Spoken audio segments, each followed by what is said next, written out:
మా ప్రభుత్వం నిర్ణయం తీసుకున్నది. అదేవిధంగా వ్యవసాయ యోగ్యం కాని భూములు అంటే రాళ్ళు, రప్పలు, గుట్టలు, రోడ్లలో పోయిన వాటికి లేదా మైనింగ్ చేస్తున్న భూములకు లేదా నాలా కన్వర్షన్, రియల్ ఎస్టేట్ వెంచర్లు, పరిశ్రమలకు తీసుకున్న భూములు, అదేవిధంగా రైతుల నుంచి ప్రభుత్వం సేకరించిన భూములకు రైతు భరోసా వర్తింపజేయము. ఎలాంటి గందరగోళం ఉండాల్సిన పని లేదు. రాళ్ళు, రప్పలు, గుట్టలు, రోడ్లకు, అదేవిధంగా పరిశ్రమలకు లేదా రియల్ ఎస్టేట్ వెంచర్లుగా మారిన భూములకు రైతు భరోసా ఇవ్వబడదు. దీనికి సంబంధించి మా రెవెన్యూ అధికారులు గ్రామాల వారీగా సమాచారాన్ని సేకరించి గ్రామ సభల ద్వారా ప్రజలకు వివరించడం జరుగుతుంది. కాబట్టి ఈరోజు ఎవరైనా పరిశ్రమలుగా మారిన భూములు కానీ, రియల్ ఎస్టేట్ వెంచర్లు జరిగిన భూములు కానీ, ప్రభుత్వం సేకరించిన భూములు, ఆల్రెడీ ప్రజల నుంచి ప్రభుత్వం సేకరించిన భూములు ఉన్నాయి. కానీ రెవెన్యూ రికార్డులలో, ధరణిలలో లోపాల వల్ల కొంతమందికి ఆ రకంగా కూడా రైతు భరోసా పథకము గతంలో నిధులు చేరినాయి. కాబట్టి దయచేసి మీరే స్వచ్ఛందంగా ముందుకొచ్చి ప్రభుత్వానికి ఆ వివరాలు అందించడం ద్వారా ప్రభుత్వానికి సహకరించాల్సిందిగా వాళ్ళందరికీ మేము విజ్ఞప్తి చేస్తున్నాం.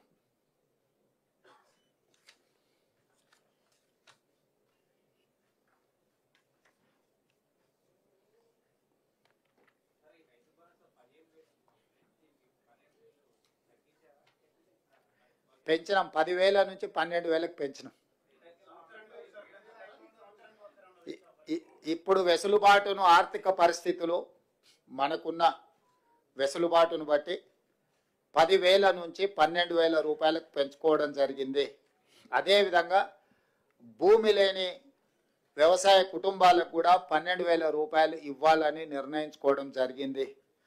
ప్రభుత్వానికి ఉన్న ఆదాయ వనరులను ప్రభుత్వం ఆదాయం పెంచడం, పేదలకు పంచడం మా ప్రభుత్వం యొక్క విధానం. ఎంత వెసులుబాటు ఉంటే అంత వెసులుబాటుతోటి రైతులకు మేలు చెయ్యాలన్నదే మా ఆలోచన. దాంట్లో భాగంగానే గత ప్రభుత్వం 10,000 రూపాయలు మాత్రమే ఇస్తే మా ప్రభుత్వం 12,000 రూపాయలను ఇవ్వడం జరిగింది.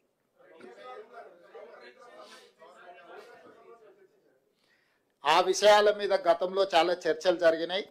ఇప్పుడు ఎందుకు అని అంటే జనవరి 26 నుంచి అమలు చేయాలి. కాబట్టి ఇప్పుడు ఉన్న సమాచారం మేరకు, అధికారుల దగ్గర, ప్రభుత్వం దగ్గర ఉన్న సమాచారం మేరకు రైతు భరోసా పథకము, రైతు ఇందిరమ్మ ఆత్మీయ భరోసా పథకాన్ని అమలు చేయాలని ఈ మంత్రివర్గం నిర్ణయం తీసుకున్నది.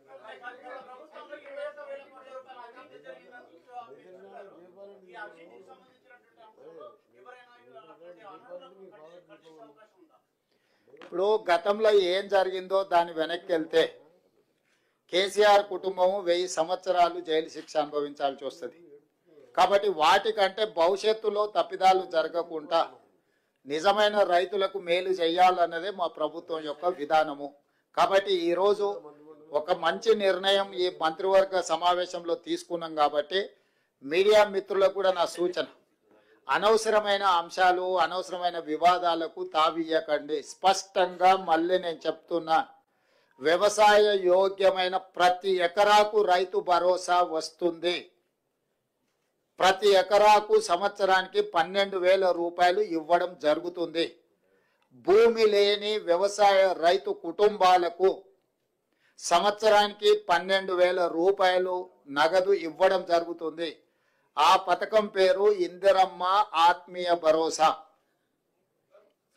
రేషన్ కార్డులు జనవరి 26 నుంచి రేషన్ కార్డులు లేని వాళ్లకు రేషన్ కార్డులు ఇవ్వడం జరుగుతుంది. 3 అంశాల మీద ఈ మంత్రివర్గంలో సానుకూలమైన, ప్రజలకు ప్రయోజనం చేకూర్చే నిర్ణయాలు తీసుకున్నాము.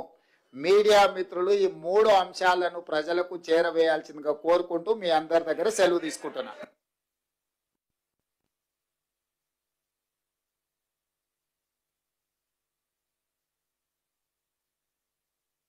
లో మంచి జరగాలని, ఈ ప్రభుత్వం వాళ్ళను అన్ని రకాలుగా ఆదుకోవాలని, వ్యవసాయం దండగ కాదు వ్యవసాయం పండుగ చెయ్యాలని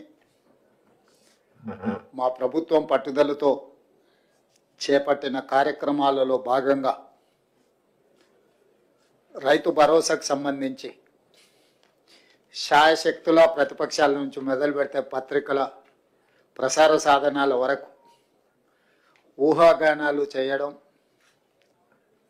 ఉన్నవి లేనివి ప్రభుత్వ నిర్ణయాలని మీకు మీరే ప్రకటించి రైతులలో గందరగోళాన్ని సృష్టిస్తున్నారు. కాబట్టి ఆ గందరగోళాన్ని దూరం చేస్తూ రైతులకు ఒక శుభవార్త వినిపించాలని ఈ మంత్రివర్గ సమావేశంలో సహచరులందరి సూచనల మేరకు ఈరోజు నిర్ణయం తీసుకోవడం జరిగింది. రైతు భరోసా కార్యక్రమంలో భాగంగా వ్యవసాయ యోగ్యమైన భూములన్నింటికి రైతు భరోసా పథకం కింద నిధులను ఇవ్వడం జరుగుతుంది. గత ప్రభుత్వం రైతు బంధు పథకంలో భాగంగా సంవత్సరానికి 10,000 ఇస్తే, మా ప్రభుత్వం ప్రజాపాలనలో రైతులందరికీ సంవత్సరానికి 12,000 రూపాయలు ఇవ్వాలని నిర్ణయం తీసుకున్నది. అదేవిధంగా భూమి ఉన్న రైతులకు రైతు భరోసా పథకం కింద వ్యవసాయ యోగ్యమైన ప్రతి ఎకరాకు 12,000 రూపాయలు ఇస్తున్నప్పుడు తండాలలో, గూడాలలో, మారుమూల పల్లెల్లో ఉన్న భూమి లేని వ్యవసాయ రైతు కుటుంబాలు, భూమి లేకపోవడం ఒక శాపము, ప్రభుత్వం మమ్మల్ని ఆదుకోకపోవడము ఇంకొక శాపము అన్నట్టుగా పాదయాత్రల సందర్భంగా అటు భట్టి విక్రమార్క గారికి కానీ నాకు కానీ ఈ మధ్యకాలంలో మా మంత్రివర్గ సహచరులు పర్యటనలకు వెళ్ళినప్పుడు దృష్టికి తీసుకురావడం జరిగింది. అందుకే మా ప్రభుత్వం భూమి లేని వ్యవసాయ కుటుంబాలకు ప్రతి సంవత్సరానికి 12,000 రూపాయలు వాళ్ళకు కూడా ఇవ్వాలి, వాళ్ళు కూడా మన సమాజంలో మనలో భాగమే అని గుర్తించి ఈ పథకాన్ని అమలు చేయాలని నిర్ణయం తీసుకున్నది. ఈ పథకానికి ఇందిరమ్మ ఆత్మీయ భరోసా పథకం అని చెప్పి నామకరణం చేయడం జరిగింది. ఈరోజు భూమి ఉన్న వ్యవసాయ యోగ్యమైన భూములకు రైతులకు ఎకరాకు 12,000 ఇవ్వడమే కాకుండా భూమి లేని వ్యవసాయ కుటుంబాలకు సంవత్సరానికి 12,000 రూపాయలు ఇందిరమ్మ ఆత్మీయ భరోసా పథకం